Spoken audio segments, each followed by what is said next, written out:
Hvad så, Christian Damgaard? Hvad har vi fundet ud af om vores matematikprojekt? Vi har en plan om at lave et form for stativ med 2 lodrette ting op på gulvet og så en bar imellem, som det ligner, vi hænger i.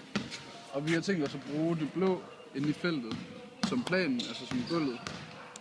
Og så få det til at ligne, at den stikker op for det, hvor vi så lægger den lidt ud på det hvide, eller det træfarvede, og så vi hænger i det.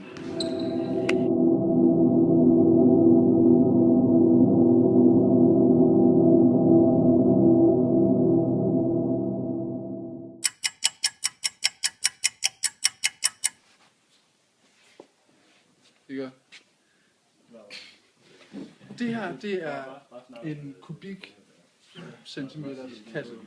Det vil sige, at den er lige langt på alle sider. Ej, Kalle, kom over. Okay, men fordi at vi ser den forfra, så kan vi ikke se, hvor langt det her er. Altså, det ser ikke så langt ud for os. Derfor så skal det være en mindre afstand. Derfor skal vores dybde også ikke være 10 cm, men være mindre.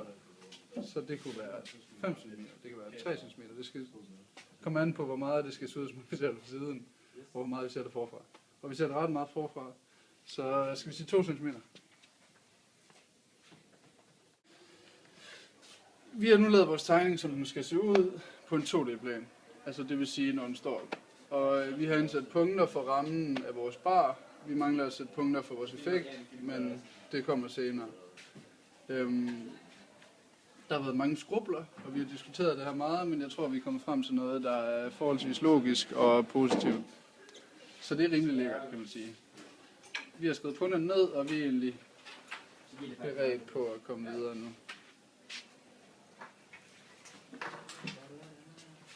Okay, cut.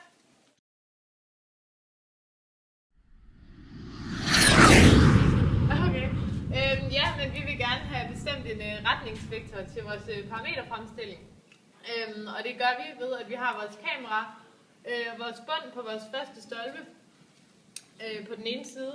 Og vi skal så lave en retningsvektor, der hedder KP1. Den laver vi her. Og det gør vi ved at tage koordinaterne x, y, z fra den bagerste, og så trækker vi de forreste fra, og så får vi vores retningsvektor KP1, som er lige med 2,4, 0 og 1, minus 3. Yes, vi vil finde x-y-planen, og derfor sætter vi jo så z til 0, og så vil vi finde ud af, hvad t er, når vi sætter z lige med 0.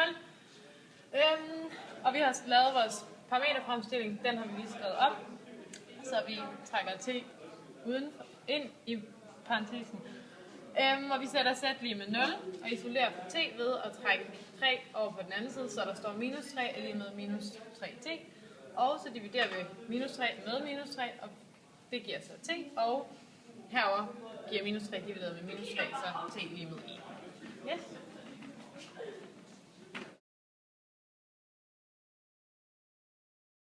Kan jeg lade fortælle, hvor dumme vi er? Det er fordi... Yes, vi har selvfølgelig været så dumme. Vi vil lige starte med at lave et bulletproof, så vi tog et punkt i planen og regnede ud, hvor det skulle ligge, fordi vi vidste, at det skulle ligge 0,0 igen. Så tager vi så det næste punkt. Så tager vi det næste punkt, som også er i x-y-planen i forvejen. Regner det samme og får selvfølgelig det samme punkt, som vi har to udgangspunkt i. Hej Christian Damgaard. Gennemgå en af dem. Hvad laver du? Lige nu skriver jeg et punkt forkert, og ved at skrive dem over hinanden i stedet for siden af hinanden. Men vi lægger vores lækre bar ned på x-y-planen for at finde ud af, hvordan den skal ligge på gulvet, så det ser ud som om, at den står. Det er egentlig det. Det bruger vi parameterfremstilling til. Så nu er det bare regne, slave. Elsker.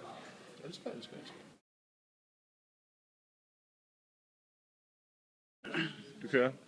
Okay, nu står vi så klar til at klippe her. Vi har alle vores punkter, og vi skal egentlig bare tage den ind og klippe og tage et billede. Nu har jeg lige en lille kommentar til seerne. Kan I huske ham manden, der stod deroppe i tirsdags og forklarede, hvordan det skulle være og hvor det skulle være og sådan noget? Sådan blev det sgu ikke helt. Så vi laver det lidt anderledes. Men det bliver lækkert, så det er godt.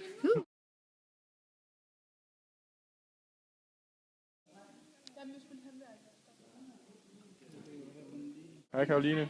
Hej, jeg er ved at klippe. Som I kan se, så er den meget bredere her på toppen, hvis I kan se det. Men den er bare nede i bunden. Det er fordi, vi laver 3D-effekt. Det er simpelthen Og det har vi misforstået. Eller vi har glemt det, så vi var gået i gang med at klippe. Så det blev en rigtig en lille flap der på vores, en lille flap.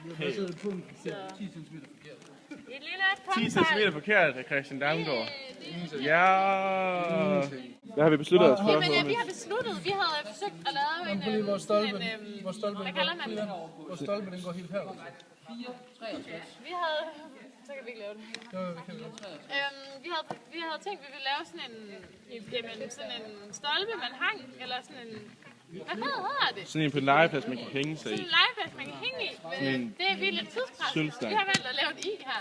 Så det er der til, vi når. Det er fordi, vi er så egoistiske, at vi har lavet I for bogstavet jeg. Det er fordi, vi er meget i fokus. Engelsk. Så det er, hvad vi har forholdt os til her i livet. Så det er sådan, det er blevet.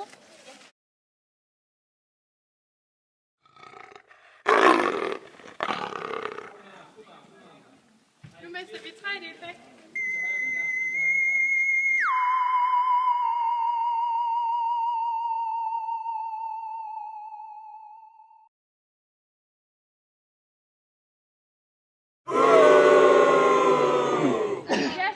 Vi har brugt rigtig lang tid på at farve den her, så det skulle være en effekt.